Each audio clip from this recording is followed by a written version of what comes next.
bikin Persekjen memalukan, Bu Sekjen. Ya iyalah, Anda jangan senyum. Anda membuat Persekjen tidak berpikir, mana keadilan sosial bagi seluruh rakyat Indonesia, Pak Menteri? Anda sebagai kepala kementerian mau nggak diverifikasi sama dinas? Bapak Ibu ini kan orang-orang pintar setahunya saya di Kemendikbud, orang-orang berpendidikan. Kok bisa salah mengambil kebijakan? Berikutnya dari Demokrat, silakan Bu Anita. Baik, terima kasih pimpinan dan Pak Menteri dan jajaran yang saya hormati.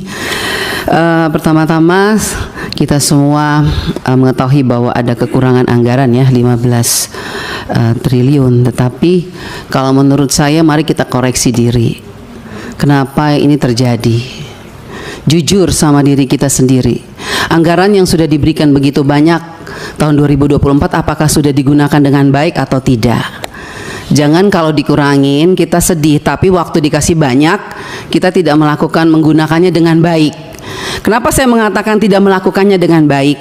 Karena sampai hari ini Pak Menteri berulang kali saya katakan bahwa masih banyak persoalan terhadap realisasi anggaran dan penyerapan anggaran APBN itu ke daerah, baik transfer daerah, itu banyak persoalan. Mau masalah guru, sampai sekarang guru P3K yang sudah lolos P3K sampai sekarang belum dikasih SK. Provinsi NTT belum, mereka belum terima SK. Kedua, guru-guru daerah terpencil masih banyak yang belum terima juga tunjangannya. Ketiga, banyak bangunan-bangunan sekolah yang masih terbengkalai padahal dari 2021 anggarannya. Saya kasih contoh, di Kabupaten Kupang ada 17 sekolah bangunan yang dari 2001 sampai sekarang tidak terselesaikan. Mau lagi, kita lihat lagi dana-dana PIP. Nah, makanya kemarin saya mengatakan bahwa kalau KPK memberikan rekomendasi kepada Kemendikbud, harusnya Kemendikbud sadar. Karena apa, kami ini Dewan, kami sudah bilang setiap rapat, banyak persoalan, lakukan pengawasan, laporkan kepada kami. Tapi kami tidak pernah didengar. Ya kan? Akhirnya sekarang KPK memberikan rekomendasi, baru seakan-akan Kemendikbud kayak kebakaran jenggot. Bahkan kami anggota pemangku kepentingan mau diatur sama Kemendikbud untuk melakukan verifikasi oleh dinas. Loh, Anda sebagai kementerian mau nggak dilakukan verifikasi sama dinas? Jangan suruh dinas, jangan suruh apa yang kita usulkan harus dilakukan verifikasi oleh dinas. Kita ini lembaga tinggi negara, wakil rakyat. Kita yang menentukan anggaran di Indonesia ini. Bagaimana kepala dinas bisa memverifikasi data yang kita berikan? Anda sebagai kepala kementerian mau nggak diverifikasi sama dinas? Bapak Ibu ini kan orang-orang pintar setahunya saya di Kemendikbud, orang-orang berpendidikan. Kok bisa salah mengambil kebijakan? Bu Sekjen, Anda mengeluarkan Persekjen yang dimana poin nomor 3 dikatakan bahwa data yang direkomendasikan sebagaimana dimaksud pada huruf B diverifikasi oleh dinas pendidikan. Loh, kita ini pemangku kepentingan usulkan itu dari Dapodik sekolah. Dapodik itu harusnya kan, makanya tadi Pak Andre bilang operator sekolah itu diperhatikan, karena semua itu dari operator sekolah. Kepala sekolah aja kadang-kadang tidak tahu apa yang terjadi dilakukan oleh operator sekolah. Dinas pendidikan juga nggak tahu. Nah, kementerian juga. Jadi kalau mau melakukan verifikasi, harusnya kementerian melakukan verifikasi terhadap dinas, dinas lakukan verifikasi terhadap kepala sekolah, hasil verifikasi itu baru diberikan kepada kami. Itu jangan dibolak-balik. Bahkan saya minta Bapak Ibu pimpinan, kita ambilkan rekomendasi kepada KPK, periksa APBN yang ada di Kemendikbud. Karena ini banyak persoalan, PIP, KIP, dana BOS, banyak hancur ini. Tolong Ibu, saya minta Pak Pimpinan, kita berikan rekomendasi kepada KPK, periksa dari 2021, 2022, 2023. Nggak usah tambah anggaran kalau memang banyak korupsi, uang negara habis, bukan untuk rakyat. Saya marah Pak Menteri untuk sekian kalinya, karena memang ini kenyataannya di lapangan. Jangan dong kita dibikin seperti anak kecil. Kok apa yang diusulkan kita mesti diverifikasi oleh Dinas Pendidikan? Anda mau nggak sebagai menteri diverifikasi oleh Dikbud, oleh dinas? Jangan aneh-aneh lah. Kalian tuh dipilih oleh presiden, harusnya berikanlah yang terbaik untuk rakyat. Semoga pembicaraan saya ini dilihat oleh presiden yang baru. Semoga presiden yang baru memperhatikan kinerja kementerian sekarang ini, memperhatikan eselon-eselon 1 yang sudah ada ini. Tidak memberikan solusi kepada negara, hanya membuat persoalan di daerah. Yang tertinggal tetap tertinggal, yang guru menangis tetap menangis. Bicara plafon digital, mana keadilan untuk daerah 3T? Enak daerah-daerah yang sudah ada internetnya diberikan terus, tapi kita yang daerah 3T yang tidak ada internetnya dibiarkan begitu saja. Mana keadilan sosial bagi seluruh rakyat Indonesia, Pak Menteri? Saya sangat kecewa. Kita sudah mau habis masa jabatan, Anda mungkin sebentar lagi habis, atau Anda lanjut, saya tidak tahu. Tapi saya puji Tuhan, Tuhan dan rakyat masih memilih saya kembali. Dan sampai ini, apapun yang terjadi, kita yang terpilih kembali, kita akan tetap memperjuangkan keadilan dan kebenaran untuk kemajuan anak negeri kita. Bukan untuk kita anggota dewan, bukan. Jadi jangan aneh-aneh punya pikiran negatif terhadap wakil rakyat. Semua data-data yang kita pilih itu adanya di Dapodik sekolah. Perhatikan dong operator sekolah, perhatikan kepala sekolah, perhatikan dinas. Jangan hanya urus yang besar-besar triliunan, tapi begitu sampai di bawah tidak pernah diperhatikan. Omong kosong semua ini. Saya setuju KPK memberikan rekomendasi. Bila perlu kita berikan rekomendasi kepada KPK, periksa Kemendikbud. Biar kita lihat siapa yang bobrok, siapa yang mencintai negeri ini sebetulnya. Wakil rakyat kah? Atau mereka? Jangan begitu dong. Bikin Persesjen memalukan, Bu Sekjen. Ya iyalah, Anda jangan senyum.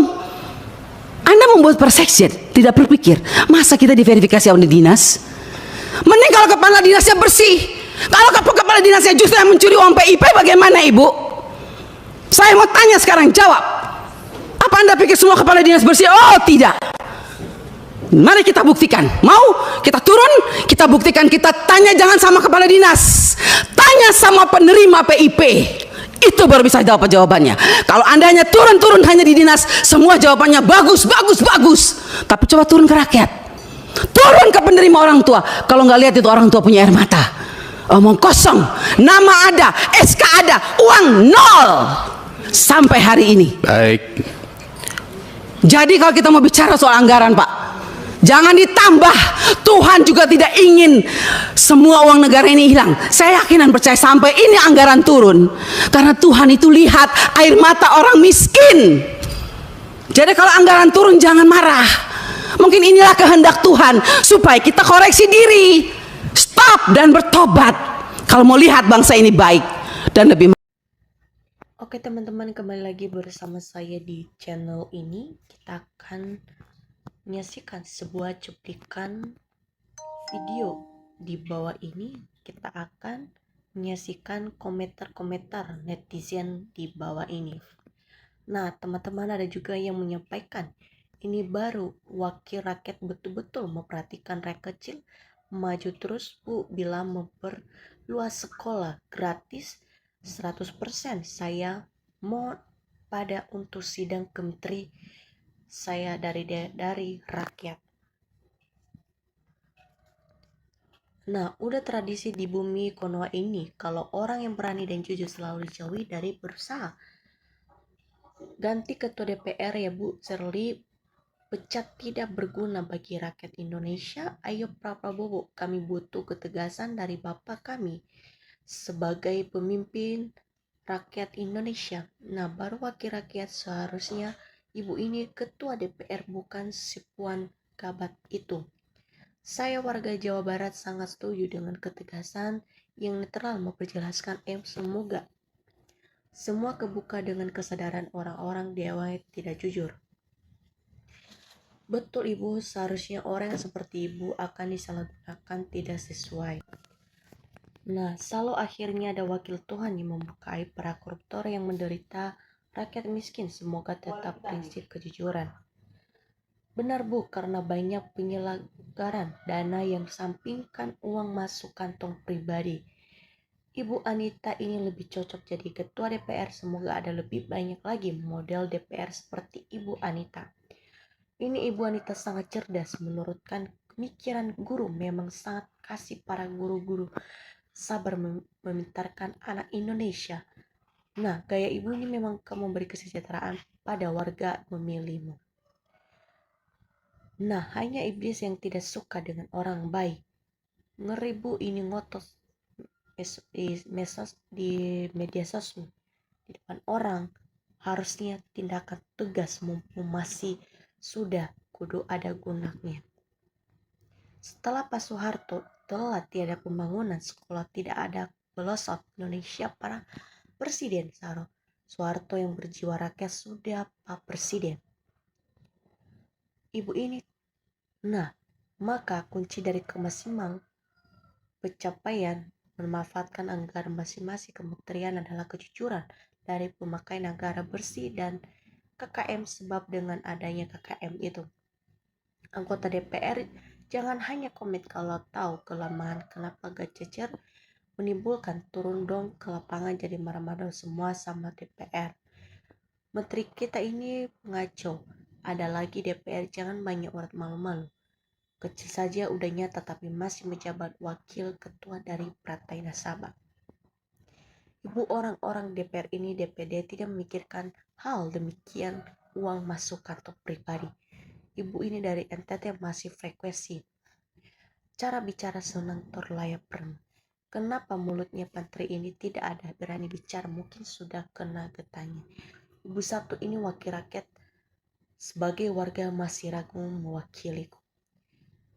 Ini ibu anggota DPR yang benar-benar bekerja untuk mewakili rakyat. Kampanye gak ada niat baik untuk membangun negara, disegerapi dan apa yang terbaik untuk bangsa. Oknum bisnis bertambah, juga Bank BRI yang ikut menibur anggota DPR, semua terkait dari semua bisnis pribadi. Nah, jangan cuma kritik menteri saja, kritik itu teman-teman. Makasih ibu mewakili rakyat Indonesia yang cukup, pejabat yang benar-benar profesional. Semua yang salah Prabowo Subianto itu menyuruh menterinya harus pandai korupsi, yang untuk Prabowo Subianto ini. Sadar Bu anggota, maklum saja rakyat aja maklum pejabat semua sektor, apalagi DPR yang gak benar dan percaya. Bhinneka Tunggal Ika sudah hilang Bu, berikut Pancasila yang tokat negara juga hilangkan, maka kemiskinan. Yang benar itu tidak jujur, akhirnya banyak terjadi korupsi tingkat pejabat. Benarkah ibu tidak korupsi? Kan semua DPR korupsi, hanya Bu Risma dan Bu Susi yang tidak bersama ini. Jokowi, nah, balik tanya, apakah DPR sudah bekerja sesuai dengan fungsinya mengawasi dan wajib meluruskan kewajiban pemerintah? DPR jangan merasa seolah-olah paling benar, seperti paling punya posisi paling tinggi, katanya mewakili rakyat. Kerja bukan rakyat DPR. Nah, kan keadilan Pancasila hilang, muncul kemiskinan seluruh Indonesia, dampak kehilangan sejak tahun 1945, negara ambulan. Semua langkah Jokowi sudah bareng, tentu saja restu DPR atau DPRD ini jadi asing katikan, dan Pak Jokowi yang ada orang-orang yang di situ ijazah palsu pada ketar-ketir niat pisahkan Prabowo Jokowi, malah bergabung siap-siap. Negeri ini 10 tahun pimpin orang berzina, palsu ujung-ujungnya, semua palsu.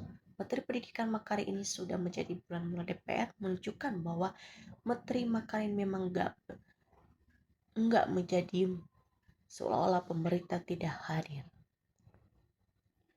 Amin Bu Anita, semoga ibu jadi ketua DPR, ganti semua yang mali itu, semua yang korupsi. Mendukung ibu, saya selalu banyak umur perjuangan ibu. Kalau semua menteri kayak ibu, mungkin Indonesia makmur tolebut. Teruskanlah demi rakyat kecil, jangan takut ibu, ancam rakyat sampai penghabisan, salam dari kecil. Nah, ibu ini yang bijak melihat rakyat kecil. Semoga ibu bisa terpilih lagi ibu, benar-benar berjuang demi rakyat. Kalau seperti ini tegas wakil rakyat, saya tidak merasa kecewa. Kalau dua orang seperti ini, negara akan pasti maju terus. Orang jujur akan dibenci, tapi ingat Tuhan akan selalu mendukung dan memberi ketakutan bagi orang seperti ibu ini. Kalau DPR kayak ibu pasti senang rakyat merasakan kebersamaan. Menteri patut diduga memperhatikan perutnya sendiri, bukan memperhatikan kemauan rakyat Indonesia. Seharusnya sama komisi DPR ini seperti ini, pengawasan bukan korupsi, dibagi-bagi semua orang. Lanjutkan ilmu demi pendidikan dan ya korupsi, hukum seberat-beratnya serta kemiskinan. Oke teman-teman, sekian video saya ini. Jangan lupa komen dan subscribe. Semoga sampai ketemu di video saya selanjutnya. Terima kasih.